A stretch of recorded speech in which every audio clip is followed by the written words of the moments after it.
Hey, Shalom. First off, I would like to give all praises to Yahweh, Bahashem, Yahweh Shai, Bahashem Kakodash, Yahweh, who the world ignorantly calls God, Yahweh Shai, who the world ignorantly calls Jesus. I want to give a double honor to the apostles of Great Millstone. Look, who was taught me this truth. I want to give a peace and blessings to the I came across the four corners of the earth who teach this truth and rest life to do so. It's going to be a quick video. Lord willing, the video is edifying. Lord willing, I can get something from this video. Hey, man, I want to get into the end all be all. And I did a couple of videos on this, but we got to continue to do it. Repetition is the father of skill. And this is prophecy. And part of prophecy is telling what's going to happen. What prophecy is to tell what's going to happen. And being a prophet, Lord willing, being that I do have knowledge of this word, I have to tell you what's going to happen, man. And I have to warn Jake about what's to come, so the blood could be off our hands. That's what we do, okay? That's why we teach it. I did a video, why it's important to teach in the chief place of concourse, and why do we teach in the chief place of concourse, man? There, people, once you hear this word and whether you hear it, whether you hear it and listen, whether you don't hear it, whether you hear it and listen, or whether you hear it and don't listen, it's not going to be an excuse in the days to come. Okay? Because the end is coming, man. The end is coming, and the end is manifest. It is manifest through the scriptures. Okay, and men understand the scriptures. Okay, believe it or not, the Most High, he speaks through his men. That's why it's funny how, people be like, oh, I don't believe because it's written by men. Well, the Most High speaks through his men. Okay, he speaks through the prophets. And this is a book that tells you what happened in the beginning, tells you what's currently happening, and tell you what's going to happen. Okay, but if you don't understand it, you're not going to understand it. And that's just is what it is. But we teach so that the elect could be bid to the marriage, so that the 1/3 could be bid to the marriage, and so that they can understand and get themselves and prepare themselves for what's to come. Okay? This is Malachi 4:1. It says, for behold, the day cometh that shall burn as an oven. Now this second fire, it's like the second death, not the second fire. The second death is with fire. Okay? You got to go back, right? How was the world destroyed first? Well, the world was destroyed by water first, the great flood, okay? But the Most High promised that he wouldn't destroy the earth again with water, okay? That's why you have the rainbow, and, on the rainbow, people took it and used the rainbow as a significant, as a logo for gay or for homosexuality, which is off, which is blasphemy, man. That's why this place has a great judgment to come. Because, you know what, let me grab this real quick before I grab that. I gotta grab this. Right here. Check this out. This is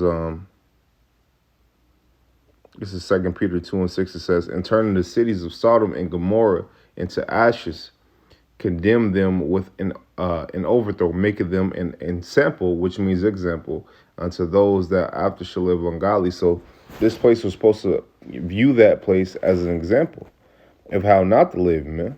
But instead you making an example how to live, and you making it worse, man.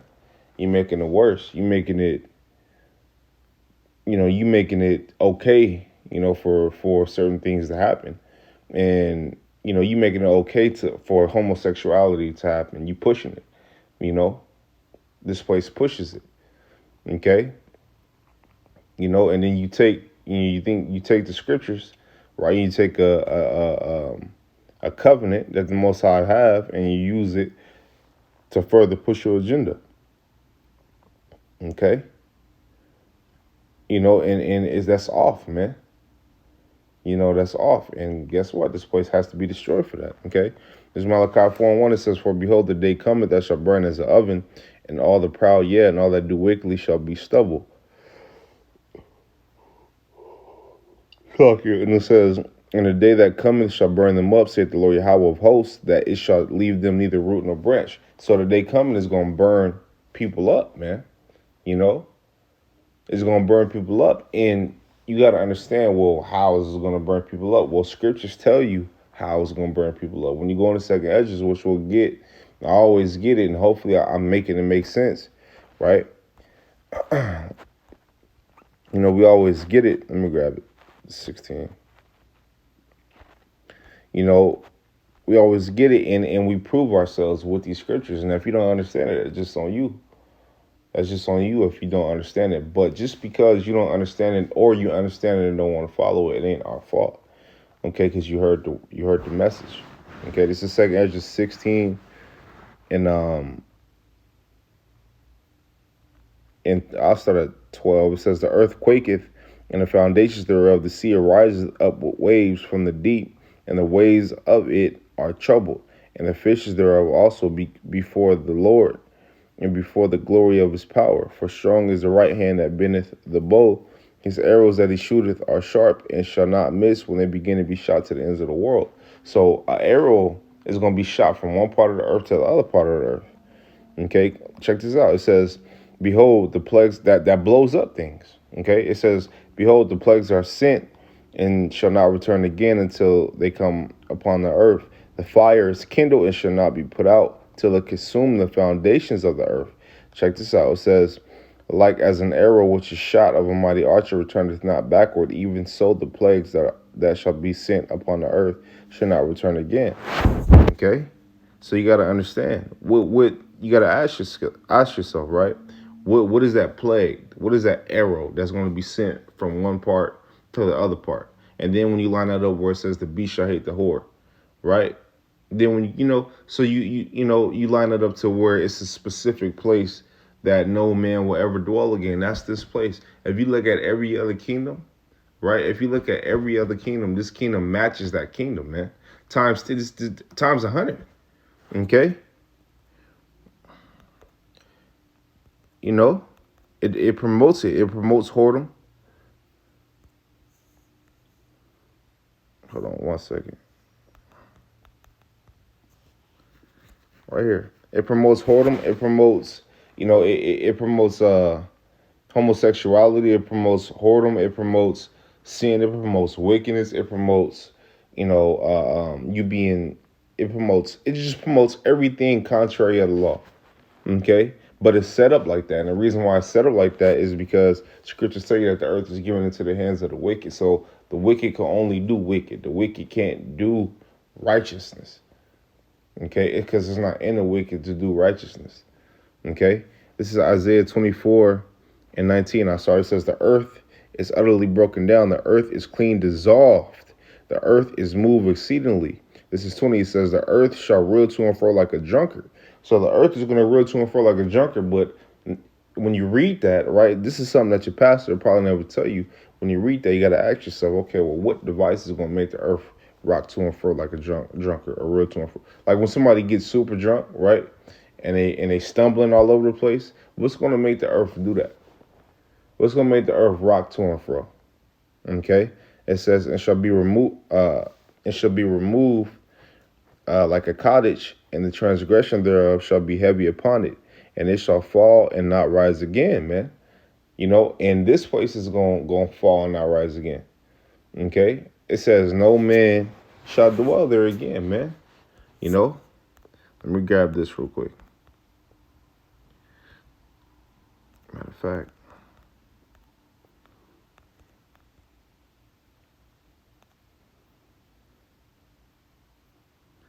Uh,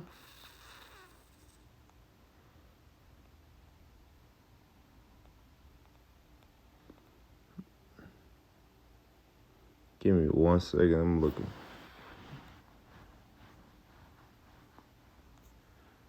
No, it's not got that. Bear with me. Give me 1 second. Let's grab this.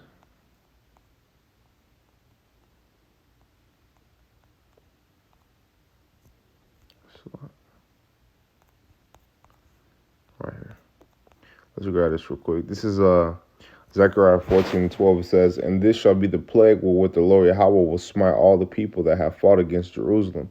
Their flesh shall consume away while they stand upon their feet, and their eyes shall consume away in their holes, and their tongue shall consume away in their mouth." Okay, so this device, this arrow that's going to be shot is going to dissolve people or melt people. You understand? And it's going to explode. It's going to be, things that explode. Okay. Scriptures tell you that the Most High made it the smith that blow the coals in the fire, man. So he made this weapon through, I think it was the Germans who figured out the nuclear bomb, if I'm not mistaken. Don't quote me on that. But either way, whatever heathen it was, the Most High gave them the knowledge to do that. Because the heathen is a sword, the Most High's hand. Okay. Which you got to understand that, you have to understand that. Okay. And once you understand that, then you'll start understanding that, okay, well, this heathen was always set up, he was always set up to go against Israel, and he's contrary, to everything that we do and everything that we stand for, and even to the Most High. Okay. Because it's like that. It's for him to be like that. And I'll tell you this, man. This place is going to be used as what's coming up is going to be an exact example of what happens, man, when not only you put your hands on the Most High's people, but when you help forward the affliction, and when you really showed your hatred, you're going to be made out of not just Esau, but all the heathens are going to be made as an example, man. You're going to be made as an example because scriptures tell you that. Oh, thou worm Jacob. A worm doesn't have a defense mechanism, man. Okay, so right now, our only defense mechanism is the Most High, and his name is Yahweh, and his son's name is Yahweh Shai. Okay, his son's name is Yahweh Shai. Okay, but that's our defense mechanism, right? So we're starting to come back to the Most High. Okay, we're starting to come back to the Most High, and guess what? Being that the Israelites, right, 1/3, of the Israelites and the elect are coming back to the Most High, this heathen rulership is going down. Okay, but it's prophesied about. Okay, let me grab it. Let me grab this real quick.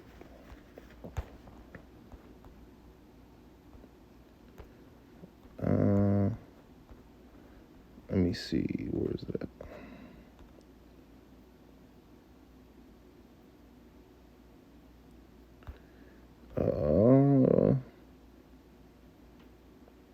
I'll grab this real quick. This is Baruch 2:31. It says, "And shall know that I am the Lord, their power, for I will give them an heart and ears to hear, and they shall praise me in the land of their captivity and think upon my name." Okay, and that's what's happening. That's what's happening. We are in the land of our captivity, and we are, thinking upon the Most High, and we will praise them. And we know his name. Okay, now that's not the original one I wanted to grab, but that was good. But let me grab this. I think it's in Baruch.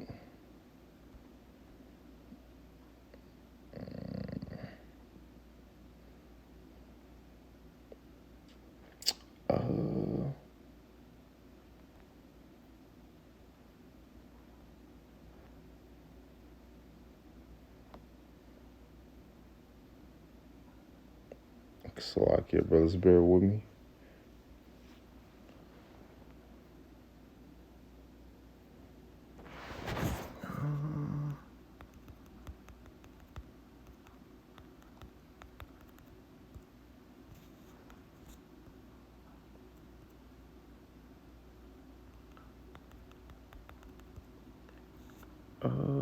Slot.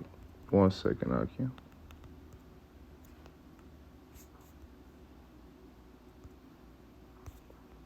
Is it in here?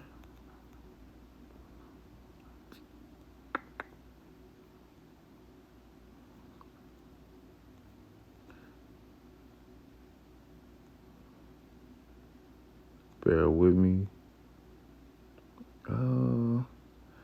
It's not Revelations 3 and 9. Let me just go back to Baruch. I'll just get it in Baruch. This is beautiful. But this kind of sums up my point. This is Baruch 4. And I'm starting at 30. It says, "Take a good heart, O Jerusalem, for he that gave thee that name will comfort thee." Exactly. And who gave us that name? Yahweh gave us that name. Okay. It's 31. It says, "Miserable are they that afflicted thee and rejoiced at thy fall." And who afflicted us and rejoiced at our fall? The heathen did. Okay. It's 32. It says, "Miserable are the cities which thy children served." Okay, so miserable are the cities, especially this one, because this is the worst captivity Israel has been in, man. Scriptures tell you that no nation on earth has been did like Israel. But it's like that. Humility comes before honor. Okay, but when we receive the crown, when we receive rulership back, and when we receive power, we ain't gonna lose it again. Okay, it says, "For as she rejoiced at thy ruin, and was glad at thy fall, so shall she be grieved for her own desolation. For I will take away the rejoicing of the great multitude, and her pride shall be turned into mourning. For fire shall come upon her from the everlasting, long to endure, and she shall be inhabited of devils for a great time," man. Okay? And this place is going to inherit that fire. Okay? So guess what? The only place is up for the elect in the 1/3, man. Okay, the only place is up for the elect in the 1/3, you know, because this place got bombs coming down on it, you know. So scriptures tell you, man, not only is this place going to be destroyed, but heathen are going to be punished too, because y'all are confederate and are in cahoots with each other. Y'all do business with each other. Y'all benefit off the curses and the backs of Israel, and it's always been like that, and it was always set up like that. You might say, "Oh, well, you guys are not in slavery anymore." Well, I get it. But y'all had all that time to build off the backs of us, free labor, right? And set it up to where y'all could win. Okay? And not only did y'all set it up not only did Esau set it up among himself, but he set it up with the other nations as well. But guess what? The great payback is coming, man. The great payback is coming, and it's coming soon. Okay? So with that, man, Lord willing, the video is edifying. Lord willing, I can got something from this video. I give our praises to Yahweh, Bashim Yahushai, Bashim Makakwadash. Want to tell your brothers keep pushing. Want to say shalom, I keep stay up, shalom.